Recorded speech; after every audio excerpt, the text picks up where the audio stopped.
Amen. Praise God. Hallelujah. Naririnig ba natin yung sound? Hello, hello. Hello. Amen. Praise God. Grabe yung ulan, no? Talagang napakasagana. Okay. Halos isang linggo na tayo na binabagyo dito sa Baguio. Pero naniniwala po ako na sa buong isang linggo, sa ganitong klase ng panahon at sitwasyon, parang iniisip natin, ano kaya yung inaasahan kong pagpapala na pwede kong maranasan? Amen. But through our testimonies kanina, narinig natin na sa kabila ng ganitong panahon, sitwasyon, ang Panginoon hindi tumigil na gumawa ng kabutihan sa ating mga buhay. Amen? Ang expectation natin, okay, so apektado ang maraming hanap buhay ng mga tao.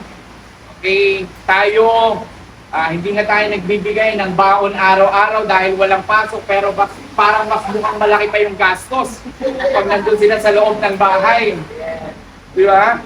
So kami, even as a family, sabi namin, Lord, we are so grateful dahil nakaka-amaze kung paano ka kumikilos sa aming buhay.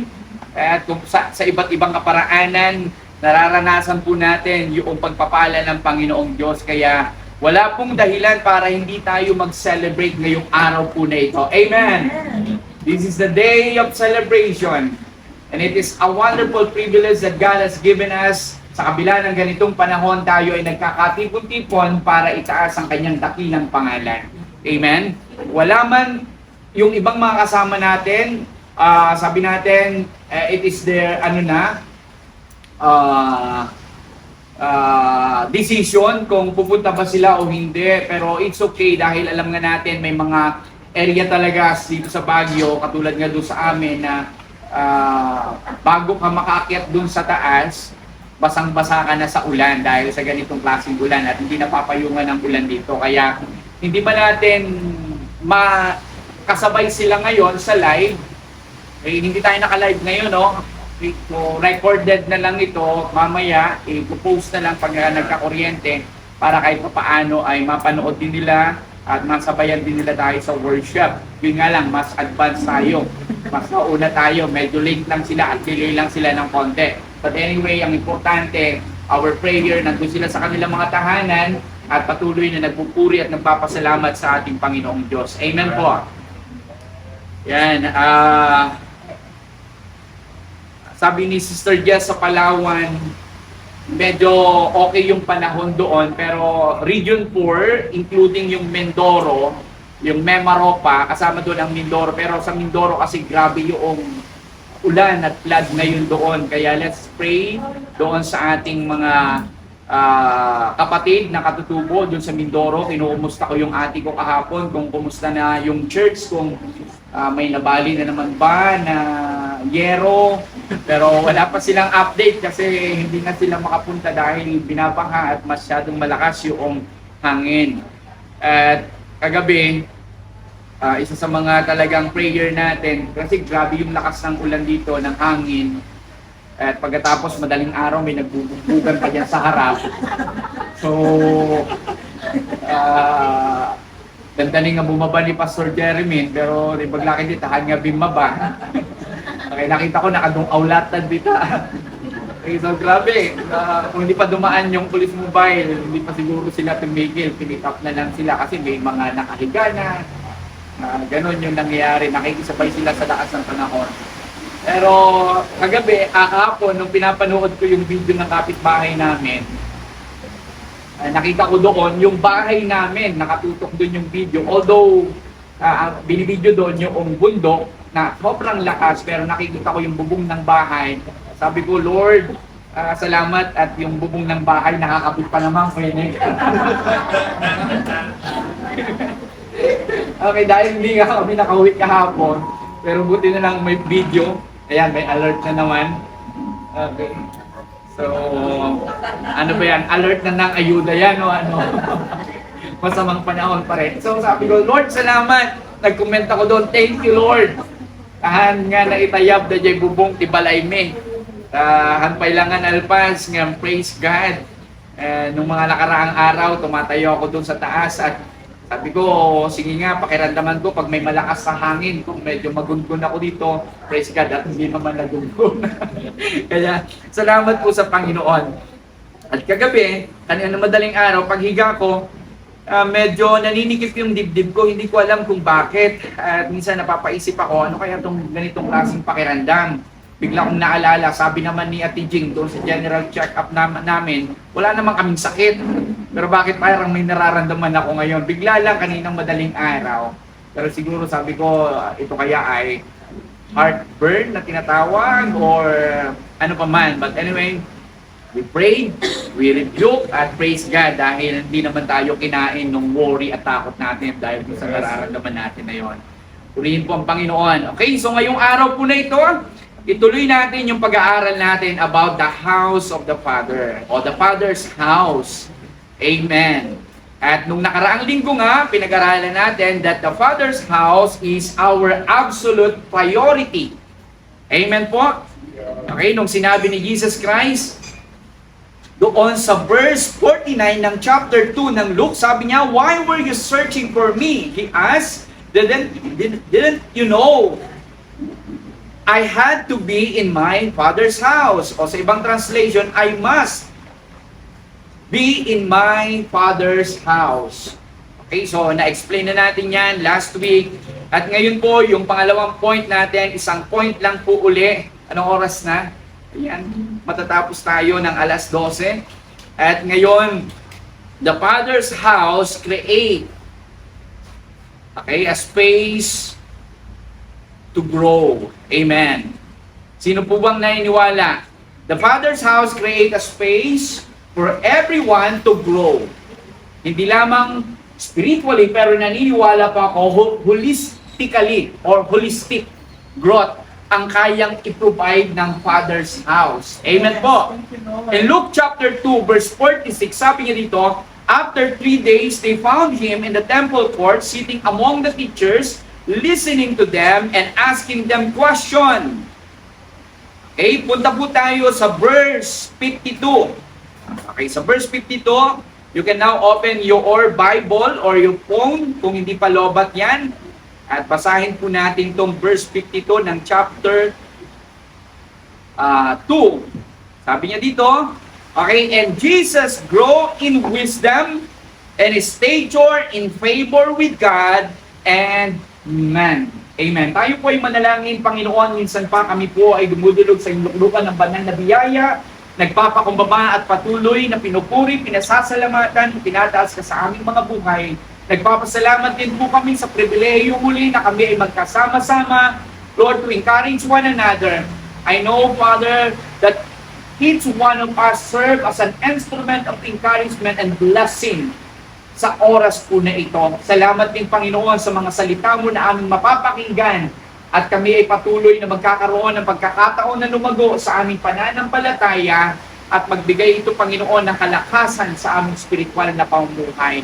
Salamat po, samahan mo po kami ngayong araw po na ito. Ikaw lamang ang maitaas at maparangalan. Ito po ang aming dalangin sa pangalan ni Jesus. Amen. Amen. Praise God. Okay, so the Father's house create a space for growth or for us to grow. Amen. At nabasa nga natin doon that Jesus Christ grew in wisdom and stature in favor of God and in favor of men. Kaya sinasabi natin holistic.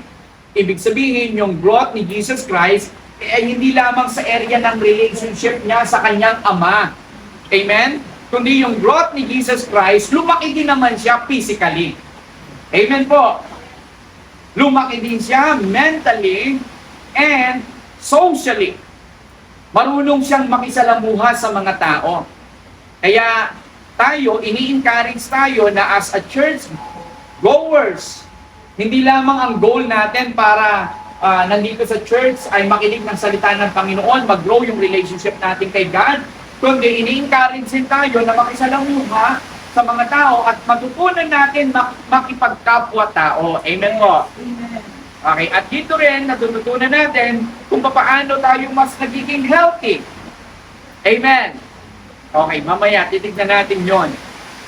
Okay, when Jesus is 12 years old, okay, sinabi niya dito sa kanyang magulang that I must be in my Father's house. Yung sinabi niya sa verse 49. So, ipinapakita that Jesus Christ's ultimate priority is His relationship with the Father. Being in the presence of the Father. Staying or dwelling in the house of God. In-explain natin last Sunday kung ano yung the Father's house. Okay, being in the will of God, doing the Father's business. Amen? But it also reminds us that being in the Father's house or staying in the Father's house allow us to activate yung ating pananampalataya para tayo ay patuloy na lumago sa ating spiritual na pamumuhay. Nanampalataya tayo sa Panginoong Jesus, tinanggap natin siya bilang Diyos at tagapagligtas ng ating buhay. Nagkaroon tayo ng kaligtasan, pero dahil sa dinami-dami ng mga circumstances at challenges sa pinagdadaanan natin araw-araw, we need to grow in our faith. Amen. Dahil may mga pagkakataon na di-discourage tayo. May mga pagkakataon na parang ayaw na nating ituloy yung journey ng ating spiritual life. Ayaw na nating gawin yung mga bagay na pinapagawa sa atin ng Panginoong Diyos. That's why we need to grow in our faith. Amen. Kaya ito po yung isa sa mga bagay na makikita po natin. That Jesus Christ, He maximized yung every opportunity na meron siya sa Father's house para matuto sa napakaraming bagay. Amen? Kaya nga po tayo bilang mananampalataya, we choose to be here at iminamaximize natin yung time. Sabi mo sa katabi mo, walang sayang na oras sa pagpunta mo dito. Lahat ng oras na meron tayo dito, merong pwedeng ituro ang Panginoong Diyos sa lahat ng area ng ating buhay. Amen? Minamaximize natin yung time natin. Mamaya, pagkatapos natin ng service, okay, may small group, and at the same time, may kapihan, o so yung wala pa rin sayang na oras. Amen? Baka mamaya may kainan pa. Hindi natin alam. Okay, anyway, maraming bigas yan. Pwede tayo magluto mamaya. Okay, thank you po sa sponsor ng bigas natin. Praise God. Okay. So, minamaximize si Jesus Christ yung pagstay sa Father's house at matuto sa napakaraming bagay. Amen. Praise God that in the house of God, in our church, every time we gathered, every Sunday, we have Sunday school para sa mga bata. Amen. May Sunday school yung mga bata ngayon? O, meron. May paraan pa rin sila para mag-aral kahit yung kanilang room doon, binabagyo na. Amen. Hinahanap natin ang pwesto. And actually, sinabi ko doon sa tatlong teachers natin, kila Ate Althea, nung last Sunday, supposedly may announcement sila, pero baka hindi na nila ituloy yung announcement nila ngayon kasi hindi maririnig ng iba, baka next Sunday na. Pero we are planning na mag-start na talaga na ayusin yung ating kids room doon para mas maganda yung room nila at mas makapokus sila sa pag-aaral. Amen? At hindi kung ano yung yung kanilang nadadampot doon sa taas na hindi naman dapat damputin. Okay? So, marami. Okay? Anyway. So, yun. Meron tayong Kids Sunday School. Anong pinapakita nun? Merong lugar para sa ating mga anak na matuto dito sa loob ng church. Amen? We have youth night. Okay? Hindi lamang para matuto, okay, na makinig ng salita ng Panginoon, matuto ring mag-crochet. So, napaka-holistic talaga. Sabi ko, next time naman, Muay Thai na. Sabi ko kay Pastor Jeremy. Pagturo naman siya ng Muay Thai, self-defense. Okay, sa mga extra youth night natin. Meron din tayong young adult. Ano yung mga topic nyo ngayon, Brother Mel, sa young adult? Ha? Detour. Oh, detour. Joseph's life. Joseph's life. Okay, so pinag-aaralan yung buhay ni Joseph. Yung napag-aralan namin noong mentoring si Joseph ay tinawag at kilala na Joseph the Dreamer. Okay, pero hindi lang pala siya dreamer, builder din siya. Okay, dahil kung nakapokus lang sa dreamer, baka habang buhay siya nangangarap at hindi niya naranasan yung bunga ng kanyang pangarap. Kaya kakibat ng pangarap na ibinigay sa atin ng Panginoon ay yung pagbibuild din ng ating buhay. Amen? So, the detour, yung Joseph life, mas matututunan ng mga young adult natin kung paano rin i-build yung kanilang buhay. Amen? So, may iba't iba tayong may mga small group tayo that we can learn from everyone's life, may sharing time. So, meron tayong parenting session. Okay, ano pa ba? Yon, meron tayong Saturday. Lahat yon ay opportunity, devotion sa worship team. Opportunity to grow. Okay? So, maraming opportunity na ipinoprovide ang Father's house for us to grow. Amen? At meron nga tayong tinatawag din na INDO. That is equipping and nurturing, discipling of workers. Dahil ang dulo nito ay yung reproduce. Meron tayong 4 na journey po dito sa church: connect, grow, indo, and reproduce. Okay? So, yun po yung isa sa mga talagang pinipray natin na ma-establish sa church para yung process of learning sa buhay ng isang mananampalataya ay tuloy-tuloy. Yes. Amen? Na ako dinidisciple, time will come, magdi-disciple na rin ako, magre-reproduce na rin ako. Although, hindi po ito pressure. Okay? Or, hindi, ang tawag dito, o kailangan ngayon na. Okay? We acknowledge na may iba't iba tayo na level of maturity or growth. Pero, at least nakikita natin ang church, merong pinuprovide na direction para doon sa ikalalago ng bawat isa. Amen po? Amen. Okay. So, in Luke chapter 2 verse 46, balikan po natin to. After 3 days, they found him in the temple courts, sitting among the teachers, listening to them, and asking them questions. 47, everyone who heard him was amazed at his understanding and his answers. Nakita natin dito na si Jesus Christ, okay, hindi lang nagme-memorize ng scripture. Di ba? Ang sabi doon, everyone who heard him was amazed at his understanding and his answers.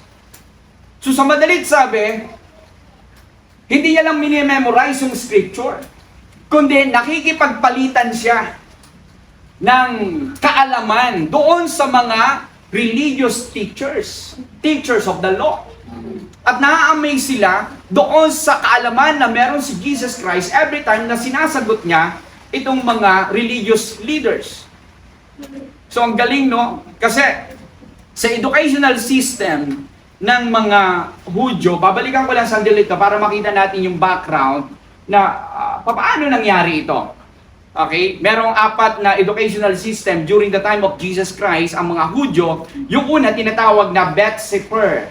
Okay? Beth Sefer o yung tinatawag na House of the Book. At the age of 5 to 10, okay, yan ay kinukonsider na elementary education or curriculum ng mga bata. Na ang pinag-aaralan nila, nag-aaral sila magsulat, okay, magbasa, at ang number 1 curriculum nila ay ang Torah. Okay, pag sinabing Torah, that is the Pentateuch, the 5 books of the Bible, yung Genesis, Exodus, Leviticus, Numbers, Deuteronomy. Okay, yan yung pinag-aaralan nila. Talagang, hindi lang nila pinag-aaralan, kundi very familiar sila sa story ng Genesis, okay, Exodus, Leviticus, Numbers, Deuteronomy, and at the same time, minememorize nila. So, ganun nila sinasalin kung ano yung history na natutunan nila sa kanilang mga ninuno. So, yun yung tinatawag na Beth Sefer or House of the Book. And I believe that Jesus Christ nag-undergo siya sa process na ito. Okay? Then, meron din tinatawag na Bet Talmud. Okay, Bet Talmud is house of learning. Ito yung tinatawag na intermediate stage, age 10 to 14. Ilang taon si Jesus Christ nung nakita natin na nakikipag-discussan doon sa mga religious leaders? Ilang taon? 12. Na supposed to be, dapat nandun siya sa Bet Talmud or house of learning na tinatawag. Okay, pero itong Bet Talmud na to, memorize nila yung scriptures o yung sa Hebrew Bible na tinatawag na Tanakh. Pag Tanakh, the Torah, Nabiim, and Ketubim. Yung Nabiim and Ketubim, that is the writings and the prophets. Prophets. Yeah. Okay. Okay. So, yun, binabasa nila, pinag-aaralan nila, minememorize nila. At yung estudyante, okay, na kung saan ay, sabi dito, students gain a comprehensive grasp of the entire Hebrew Scripture, preparing elite pupils for higher rabbinic training. So, pipiliin at pagkatapos, okay, mailalagay sila doon sa pag-aaral na tinatawag na Bet Midrash. Okay, Bet Midrash na house of study. From age to 14 to 15 and up. At ang ginagawa nito ng mga Bet Midrash na to, this is the higher house of study or secondary advanced academy, often led by a prominent, okay, teacher or rabbi. Hindi lang basta teacher, ha? Hindi lang basta rabbi, kundi prominent. Ibig sabihin yung talagang pili na pinakamagagaling na teacher at rabbi. At ang ginagawa nila dito, hindi lang nila memorize na yung mga scriptures or the Tanakh. Ang ginagawa nila dito, nagkakaroon sila ng discussion. Ayan, nakikipagpalitan sila ng idea, ng kaalaman, ini-interpret yung mga parable at kung ano yung nakasulat sa Tanakh, sa Hebrew Bible. At nung nakita, nung mga magulang ni Jesus Christ, kung nasaan si Jesus during that time, probably nandoon siya sa Bet Midrash. Na supposed to be, dapat nandun pa siya sa Bet Talmud. Pero bakit nandun sa Bet Midrash? Nakikipag-discuss doon sa mga religious teacher. Okay? So, ano yung isang bagay na itinuturo nito sa atin? Ibig sabihin, yung Bet Midrash na yon, actually, ang place na ito ay sa temple court. Yung Bet Talmud, ginagawa nila sa synagogue. Halimbawa, pag may synagogue sa Galilee, doon nila ginagawa. Tinatawag yun na local synagogue. Pero kadalasan na ginagawa yung pag-aaral ng Bet Midrash ay sa temple court.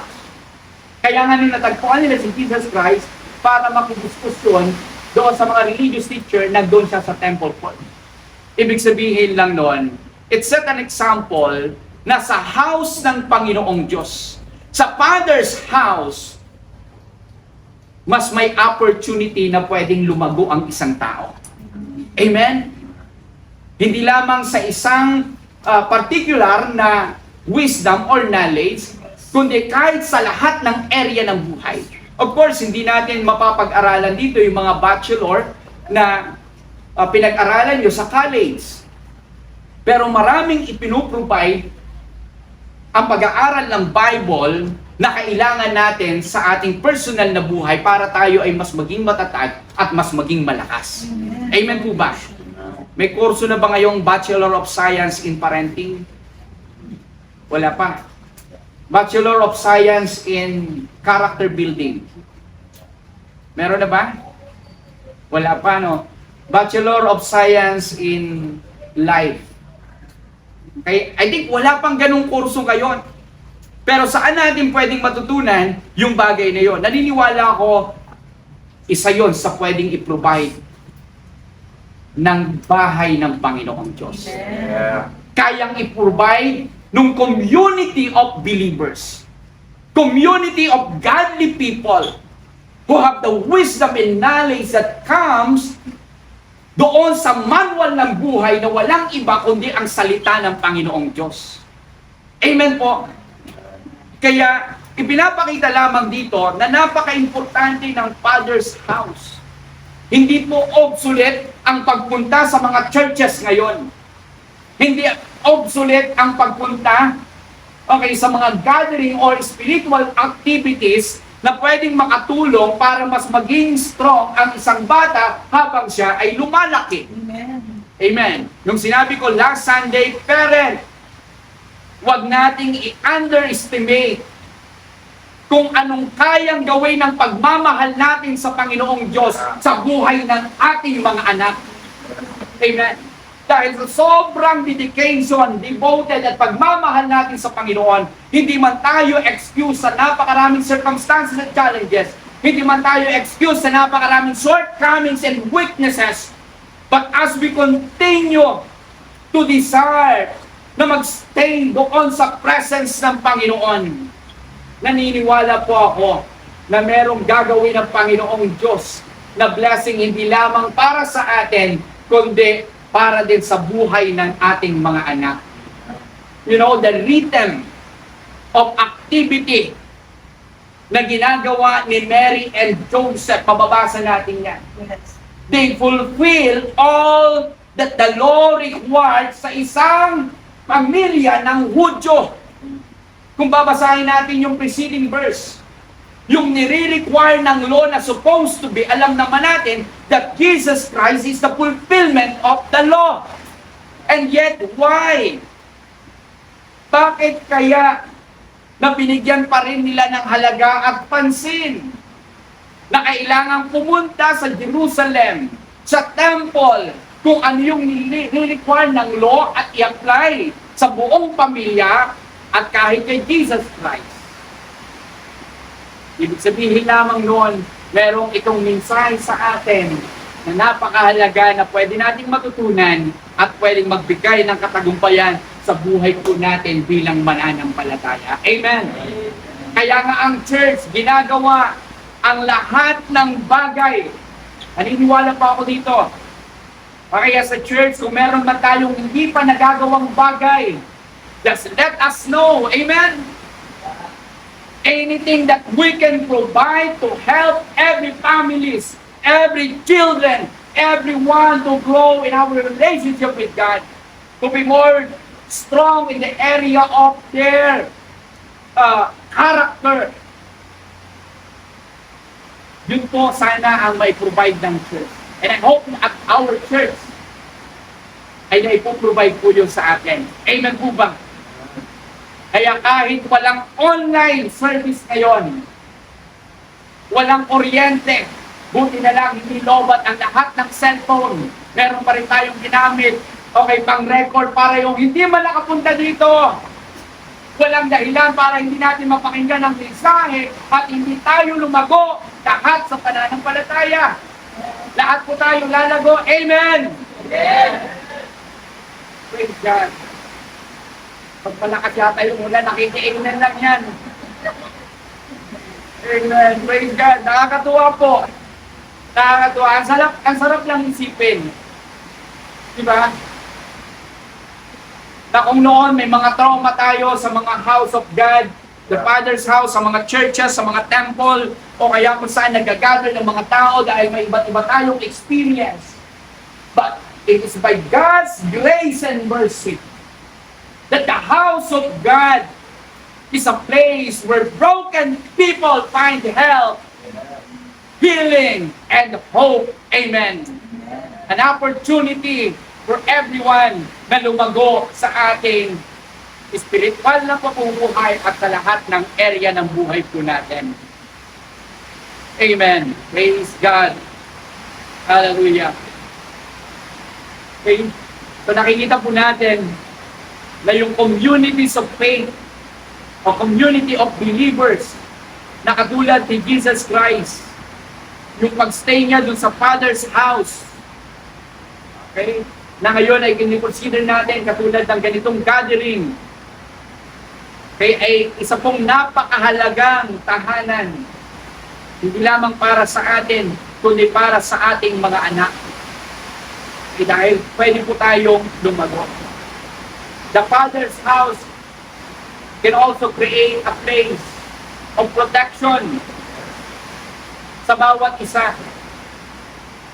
Kung sa tingin natin, like what we have heard, siguro hindi ko alam kung napakinggan nyo ito o napanood nyo, kailan lang merong napabalita na doon sa church, parang doon ginagawa ng isang leader ng church yung bagay na hindi tama, na nag-create ng matinding trauma doon sa isang kabataan. So nakakalungkot po na may mga ganitong nasasalahula na kinukonsider na house, a place of refuge sa napakarami, and yet nagiging place of trauma sa maraming kabataan, sa maraming tao.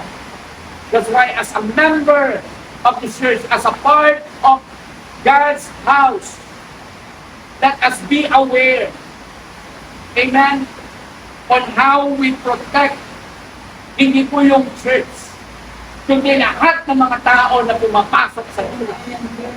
Amen po. That is our goal. Kaya please lang,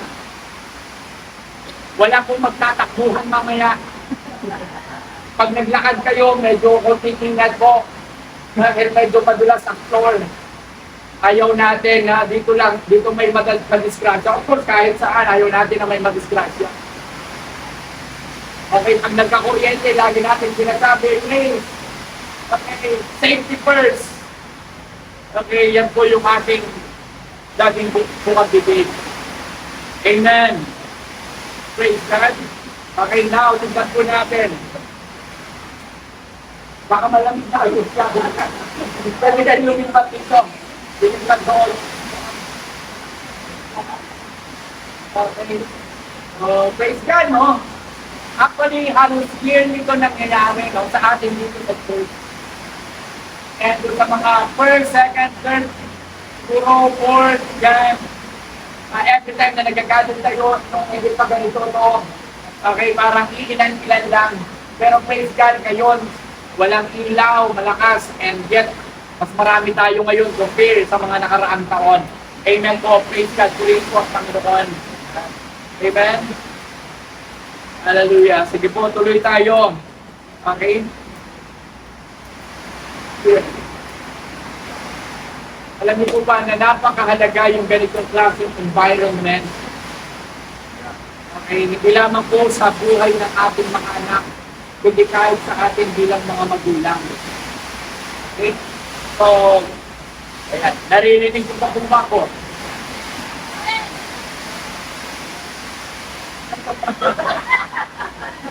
Naririnig niyo ako. Okay. Matatapos na yung oras natin. Bilisan natin. Okay. Balik po tayo sa Luke chapter 2 verse 52. Jesus grew and wisdom in his stature in favor of God and in favor of man.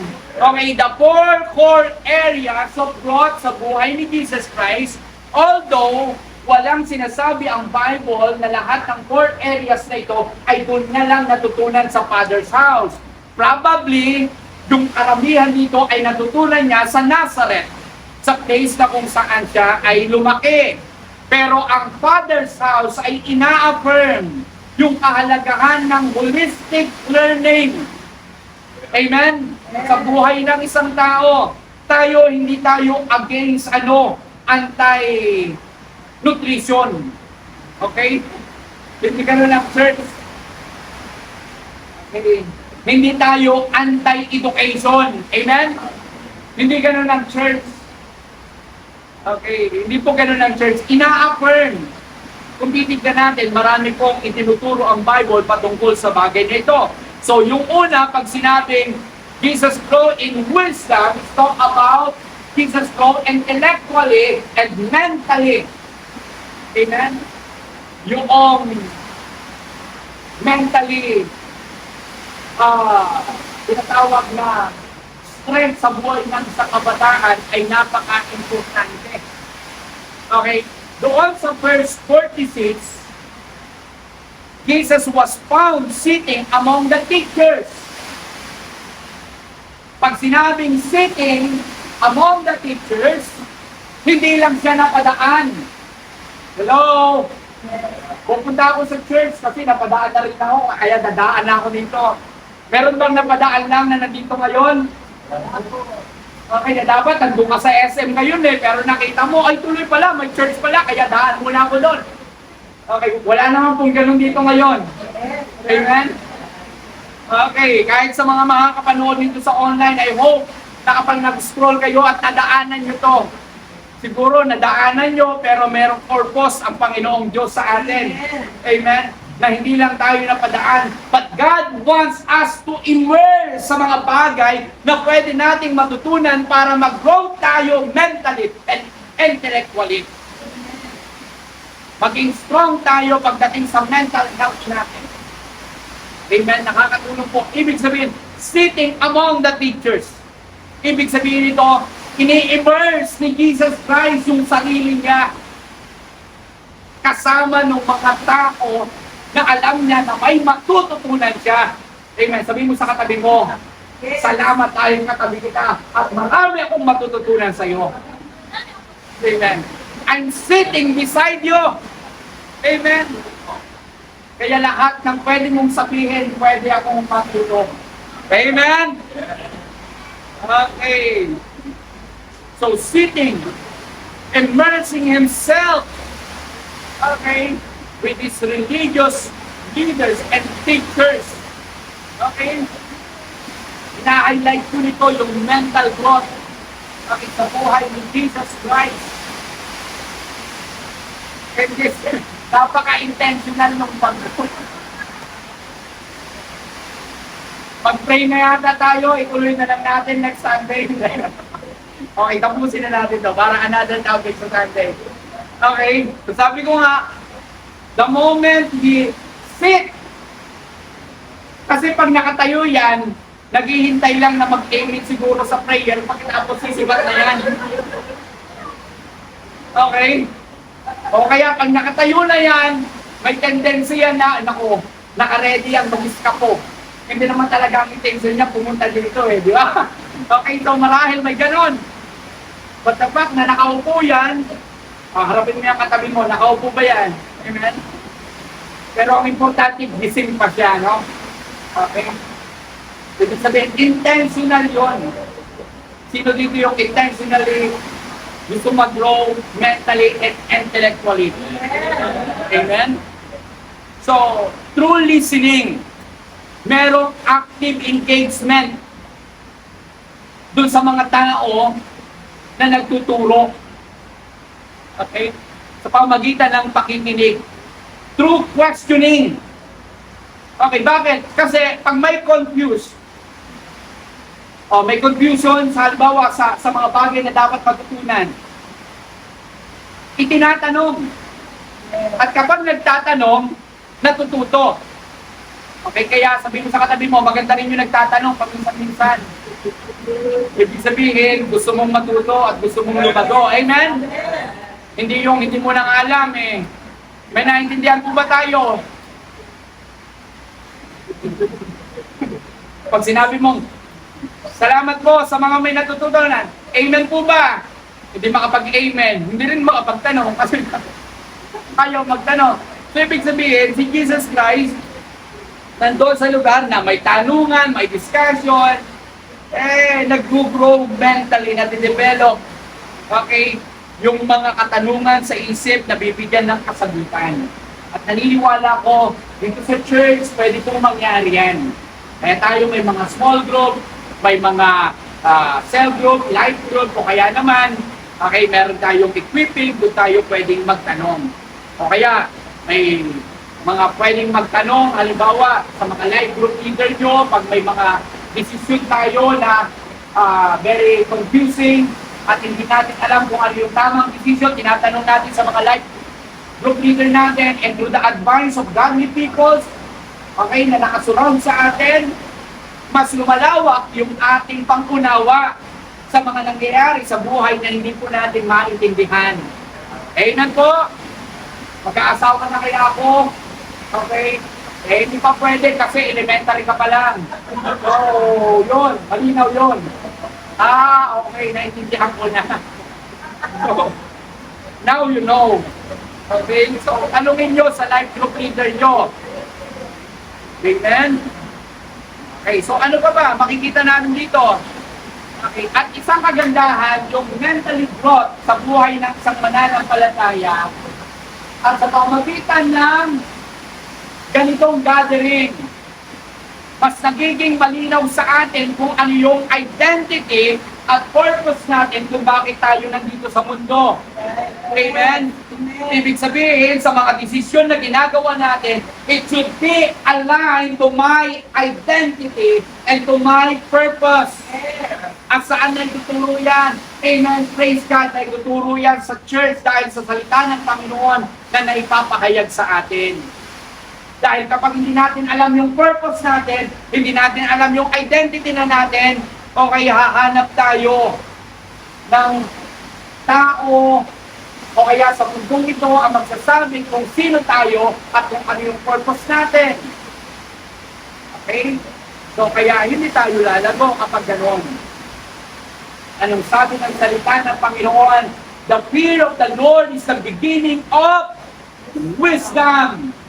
Sa madaling sabi, kapag mas tinuturuan tayo at natututo tayo na mas pagkaroon ng takot at respeto sa Panginoong Diyos, tayo ay maibibilang sa pinakamatalinong tao sa mundong ito. Amen po? Yun ang mga tao na may takot sa Panginoong Diyos. And salamat dahil the church family, the Word of God can provide it sa atin. Amen? Pangalawa, makikita natin that Jesus Christ grow in stature. Okay, Pastor, hindi ko nakita si Jesus Christ sa pumasok sa gym.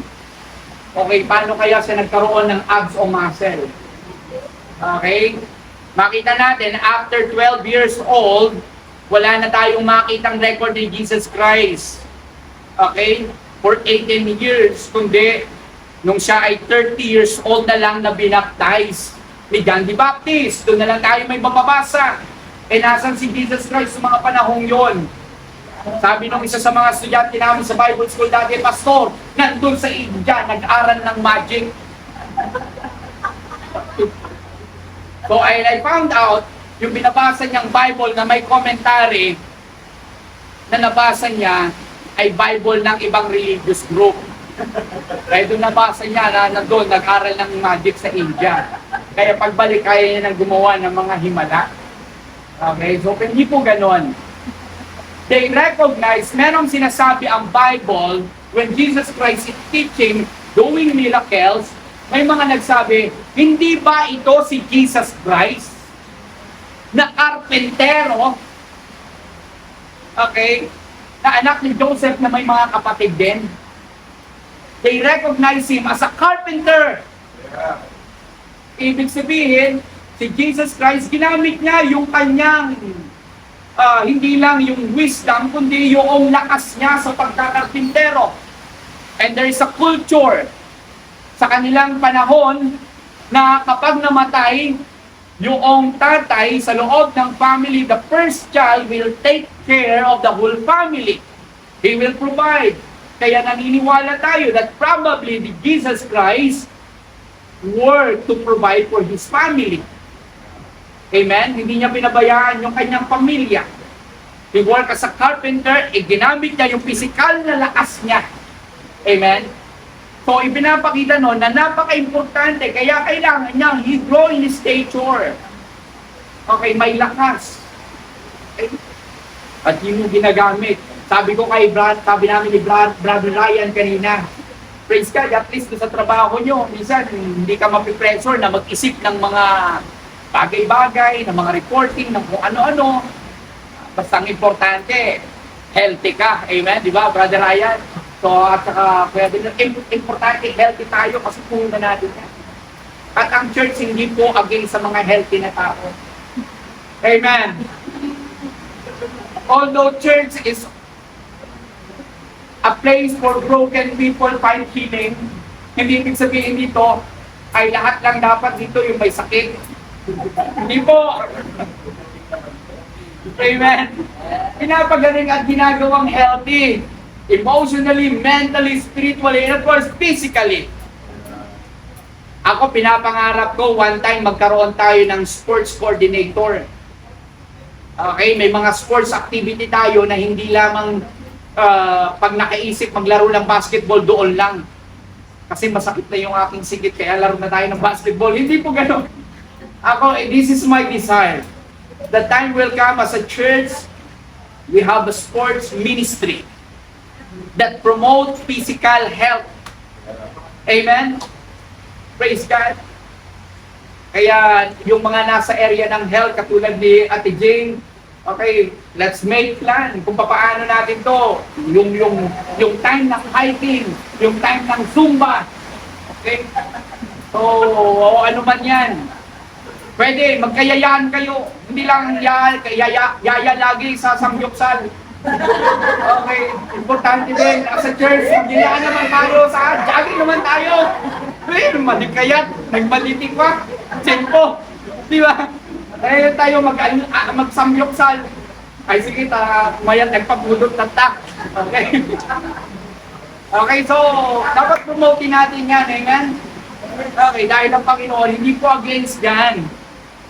Okay, yung routine of discipline. Itinuturo yung Sabbath rest or Sabbath day. Anong ibig sabihin nito? Kung ang tao masyadong napapagod physically, kailangan din ng Sabbath rest. Sabbath day. Okay, Sabbath na nga, rest pa. Okay. Yun lang. Rest day, I should say. Okay, Sabbath day is rest day. Kailangan po yun. Kaya sabihin mo sa katabi mo, hindi masamang magpahinga. Yes. Ang masamang pahinga ay yung wala na tayong hininga. Okay, yun ang pangit na pahinga. Ay, praise God na nakapainan na mo isingan. Nada isin na ijay kini Apo Dusen. Hindi dapat ganun ang rest. Amen? Hanggat pwede pa mag-rest dito, mag-rest tayo. Amen? Kailangan natin ito. Okay, so kailangan ng resting. So, itinuturo yan ng Bible. Yung Sabbath rest. Okay, yung self-control. Anong ibig sabihin nito? To protect our body from any vices na hindi nagbe-benefit yung ating health physically. Okay, kung may mga bisyo tayo na sa tingin natin ay nakaka-apekto sa health natin, morally, spiritually, it is wrong. But bukod doon, it is medically proven na talagang hindi nakakabuti yan sa health natin. Amen? Yes. Amen? Sabi mo sa katabi mo, kung kinakailangang matulog, matulog. Huwag naman sobra. Okay, at saka huwag ngayon. Mamaya na pag-uwi natin. Okay. Eh, Pastor, mas maganda na yung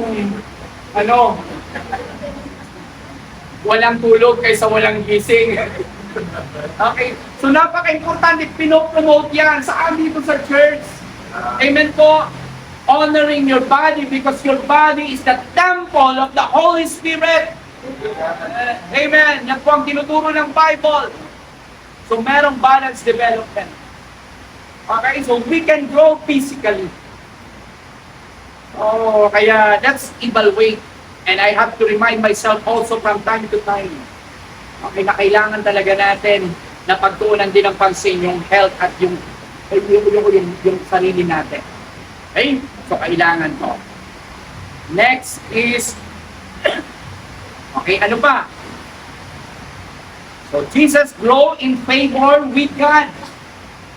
Alam natin to. This is na-explain na natin last Sunday that I must be in my Father's house.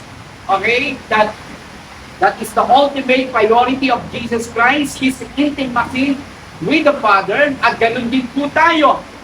Okay, as a church, dito tinuturuan tayo hindi lamang maging godly people, but most especially magkaroon ng mas malalim na relationship sa Ama. Amen. At sabi ko nga, one time sa prayer meeting, God's love is unconditional. But being intimate with God is intentional. We have to remain and abide doon sa vine. As we serve as a branches, tayo po, branches, kailangan connected tayo sa vine. And it is intentional. Praise God. Kailangan po, nakakatuwa, na yung strength na meron tayo ay yung strength na spiritual strength. When it comes sa relationship sa Panginoon, when it comes sa maturity ng ating spiritual na pamumuhay, okay, kailangan po na patuloy na manurture yan sa atin. Minsan tayong mga magulang, nasasabi natin sa ating mga anak, okay, minsan, nakaadal kayo lang kaslaman nagagutian mo yun. Pero totoo naman talaga.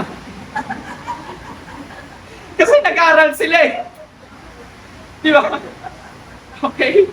Ako may mga pagkakataon, pwede ko sabihin kay Honey, hindi ibig sabihin academic student ka, mas magaling ka na sa akin. Of course, nag-aaral sila. At ini-evaluate ko yung sarili ko kung paano ako mag-aral noon at paano yung mag-aral yung anak ko ngayon, malayong-malayo sa kung paano ako mag-aral noon. Okay. Kaya maaari ngayon, ayaw na nilang matulog. Okay. At minsan nasasabi natin, naka-adal kayo lang at nag-line kayo. Of course, may mga pagkakataon kasi pinag-aralan nila at nag-aral sila. Pero hindi ibig sabihin na mas magaling na sila sa lahat ng bagay.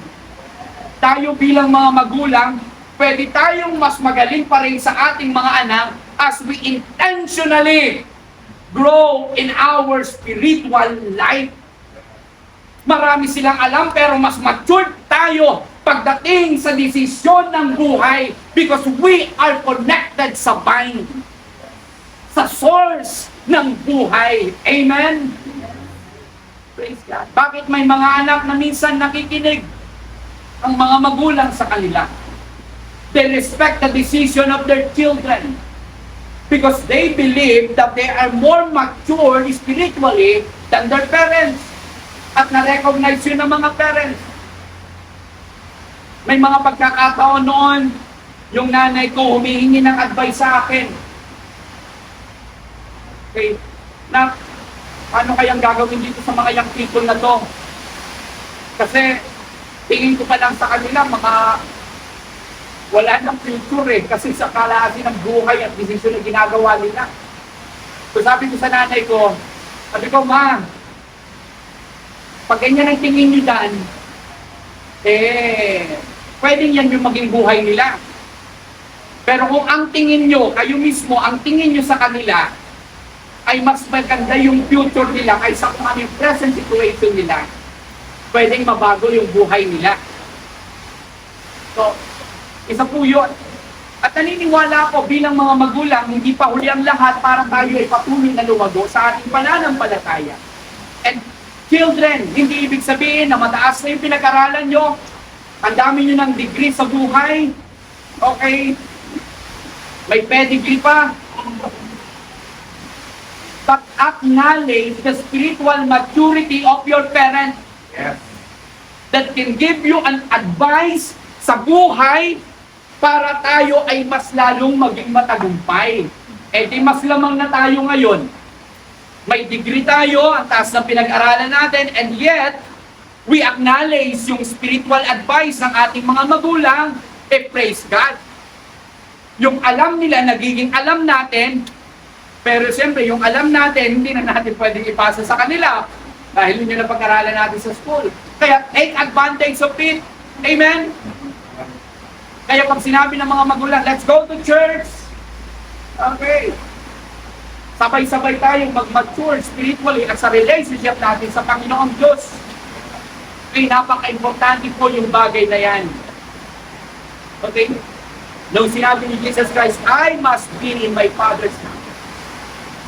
Going to church or a place of worship, okay, teaches children to make God as the top priority of this life. Amen. May mga pagkakataon na sinasabi natin bilang mga magulang, anak, mag-aral kayo ng mabuti.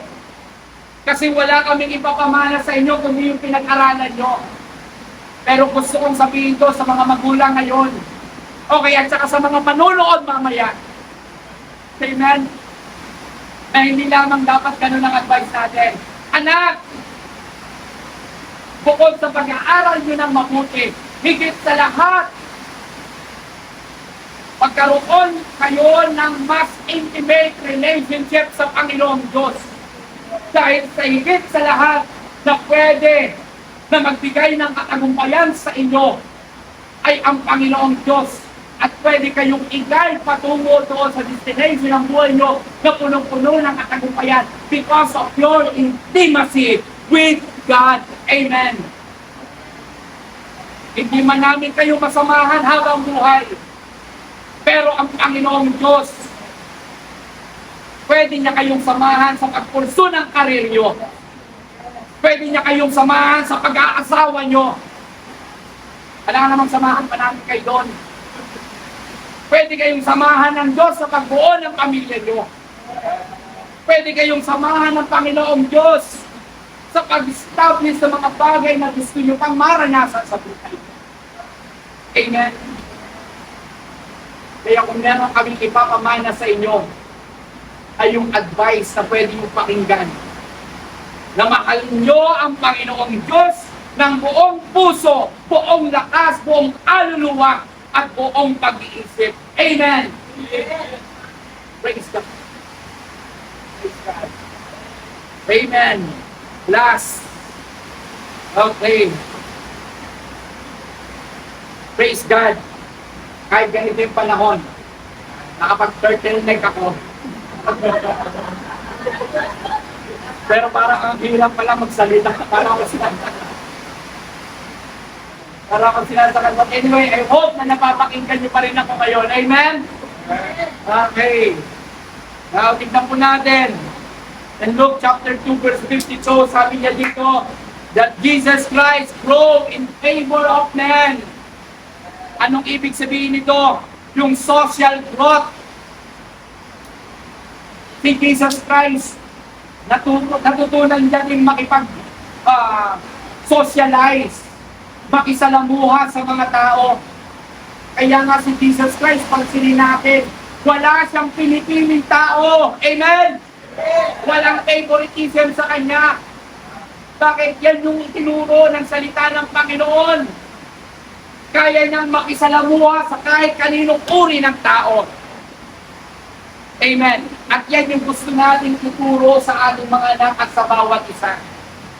Regardless of the status, regardless of their belief, their culture, they are also created in the image of God. At dapat hindi po natin nire-reject. Amen? Praise God. Sabi mo sa katabi mo, mas naiintindihan na kita ngayon. Amen? At mas mahal na kita ngayon. Praise God.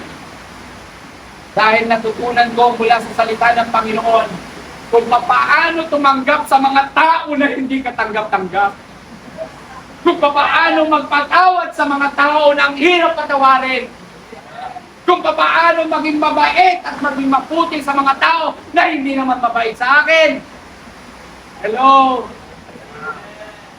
Kailangan natin mag-grow socially. Magkaroon tayo ng pakikipagkapwa-tao at maayos na relationship sa mga tao. Amen? Ito po yung tinuturo ng salita ng Panginoon. That's why we have to spend time also focusing sa pag-aaral. Okay, siguro ng mga bago pa lang, pagpasok natin sa church, okay, siyempre wala pa tayong masyadong makilala, upo tayo doon, nahimik, okay, hindi lang, ganun lang. Pero katagalan, ikaw na yung nag-i-initiate, ikaw na yung pumapangka sa sharing. Amen? Dati hindi ka nakakapagsalita. Alam nyo, advantage ito sa akin. Nung nag-aaral ako ng college, alam ng magulang ko na mahihain kami. Lalo na pagdating sa kainan. Yun ang katotohanan. Mahihain kami noon, lalo na pagkainan, may birthday. Ayoko ba? Bakit hindi katulad sa mga bata ngayon? Mga tao ngayon, no? Okay, hindi. Mga bata ngayon, mahihain pa rin pagdating sa kainan. Okay? So, pag may mga ibang tao na, hindi na kami nakakasalamuhan. Pero alam nyo, sa church, natutunan namin tumayo sa harap, kahit naiiyak kami, pilitan, okay. Pag-bless ka, oh.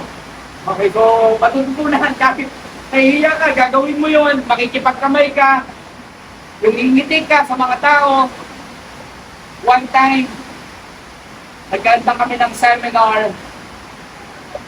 Actually, graduating student ako noon. Nagkanta kami ng seminar sa isang community. At pagkatapos, may mga resource person kami na mga teacher namin, mga faculty members. At ganito yung panahon, umulan. Eh siyempre, wala namang love gift yung mga teacher na yon. O kaya naman, wala kaming pwedeng ibigay siguro sa kanila. Kung practicum namin yon, aba ay hindi umattend sa seminar. So, sa madaling sabi, wala kaming magawa kundi kami yung kailangang magturo sa mga farmers. So ano ang kailangan namin ituro? Yung natututunan namin, yung sa pinag-aaralan namin.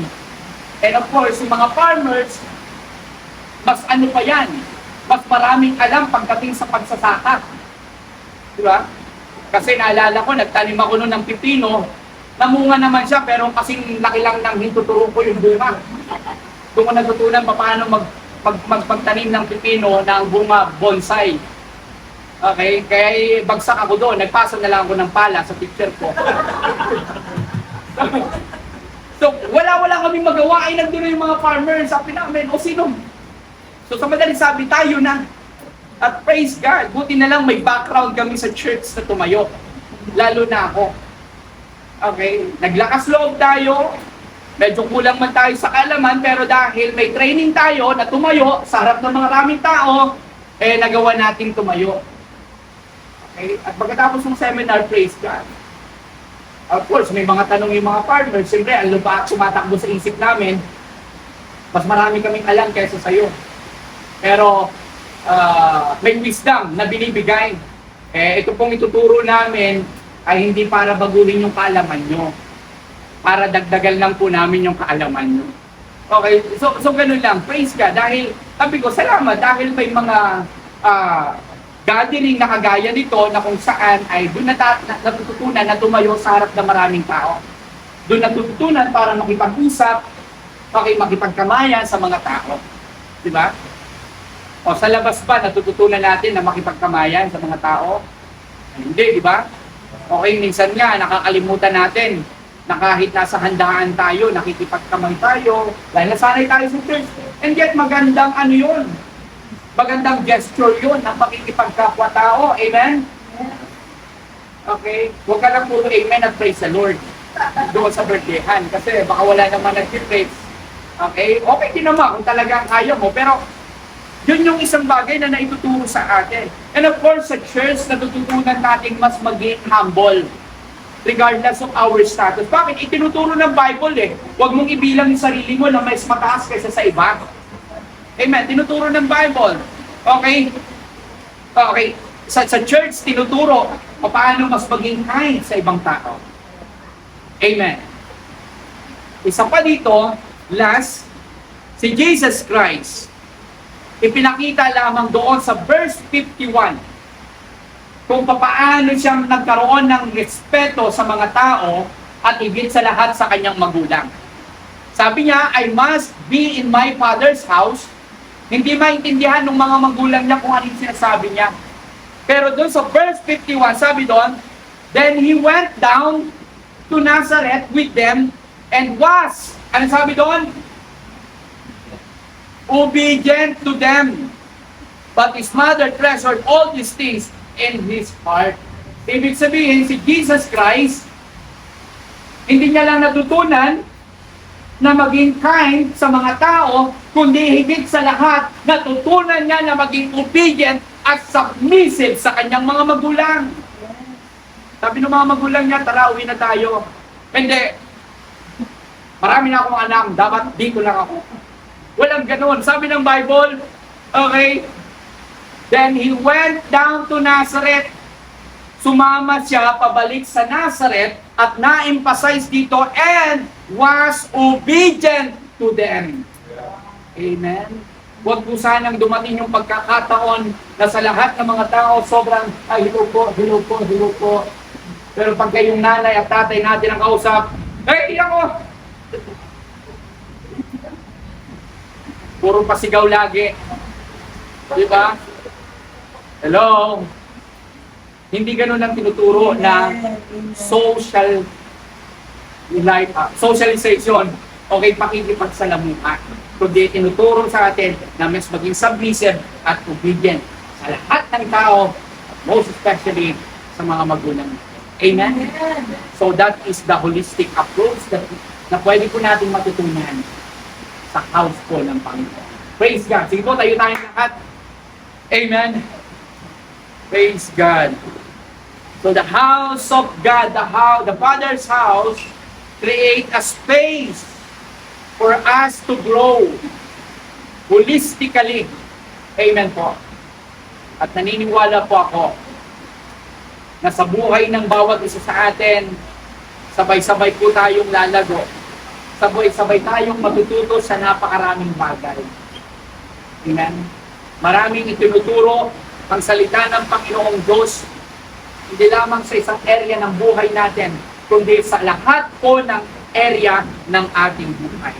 Tayo po ay manalangin, dakilang Diyos na makapangyarihan sa lahat. Maraming salamat po sa umagang ito. Sa pagkakataon na binigay po sa amin na sa kahit na ganitong panahon, kami ay nagkasama-sama, nagkatipon-tipon. Lord, hindi po naging hadlang para mapakinggan po namin ang mga salita mo. Hindi po naging hadlang para pasalamatan po namin ng sama-sama ng buong puso, buong kaluluwa, buong lakas at buong pag-iisip. Salamat, Panginoon, dahil ikaw ay Diyos sa buhay at alam mo ang design ng aming mga puso. At wala ka pong ibang nais kundi kami ay matuto sa napakaraming bagay at nagpapasalamat po kami, Lord, because in your presence, yes, there is fullness of joy. And also, Lord, in your presence, oh God, marami kaming bagay na pwedeng matutunan para mas maging matagumpay sa buhay po na ito. Lord, hindi lamang sa isang area ng buhay po namin, kundi sa lahat ng area ng aming buhay. Kaya Lord, dalangin ko po ang patuloy na pagpapala na siyang ipagkaloob mo sa bawat isa. Sa lahat ng mga nakapakinig po ng mga salita mo, ma-internalize po namin yung mensahe po nito at ma-i-apply po namin sa aming mga buhay. Lord, that we may continually grow mentally, intellectually, physically, oh God, that we have to take care also of our health physically, that you will help us, Lord, to take care of our emotion, oh God. Lord, help us also, Father, to grow in our relationship with you. And help us, Father, to grow kung paano kami makisalamuha, makipag-usap, makitungo sa ibang tao. Salamat po, Panginoon, because you will honor, Father, yung design ng aming puso na lumago sa lahat ng area ng aming buhay. Salamat po, and I pray that you will continue to favor each and every one of us. Protect us, Lord, and cover us, Father, with your precious blood sa ganitong klaseng panahon na aming nararanasan. Dalangin po namin ang iyong patuloy na pag-iingat sa bawat isa at sa kanya-kanya po naming pamilya. Ilayo mo kami sa anumang uri ng aksidente at karamdaman. Protect every family, Panginoon, na nare-represent po namin. In Jesus' name. Protect even, Lord, yung mga livelihood, yung mga nasa area ng businesses.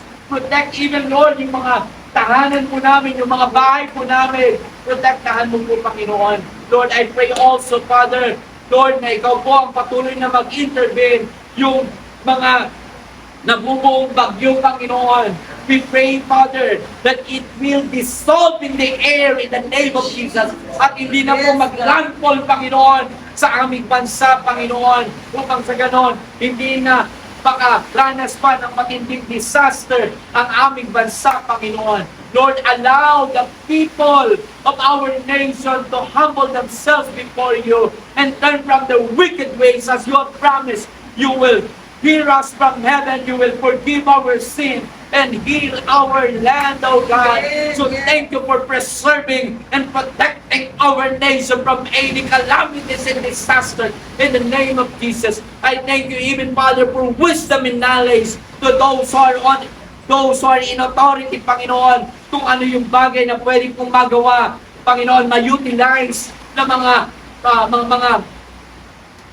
resources ng aming bansa para makatulong, Panginoon, sa mamamayang Pilipino, most especially sa mga pagkakataong ito. Salamat po, Panginoon. Patuloy ka na mag-intervene. Maging ang mga kapatid po namin na sa kanilang mga tahanan, patuloy mo silang gabayan, patuloy mo silang ingatan at pagpalain, Panginoon. Lord, salamat po ng marami.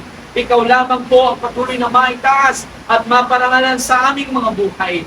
Lord, sa inyo po namin ibinibigay ang pinakamataas na papuri at pagsamba. Purihin ka, Panginoon, at sambahin ang iyong dakilang pangalan. Lord, we honor you, we love you, we give you thanks and we give you praise. Maging sa aming pag-uwi, Panginoon, ngayong umaga, sa kanya-kanya po naming tahanan, ingatan mo po kami at gabayan, Panginoon. Salamat po, excited po kami. Kahit ganito ang panahon, alam po namin na meron kang ginagawa, Lord, sa aming buhay. At patuloy mong ipinagkakaloob ang mga bagay na kailangan po namin. Thank you, Lord. We honor you. We love you and we give you praise. Father, bless even our church in Mindoro. Protect, Lord, our brethren there at yung church po, Panginoon, sa lugar po na yan. Salamat po. Purihin ka. May the grace of our Lord Jesus Christ, the everlasting love of our Father, the never-ending communion and guidance of the Holy Spirit be each and every one of us. This be us in the mighty name of our Lord Jesus Christ. Everybody say, Amen, Amen, praise God. Amen. So God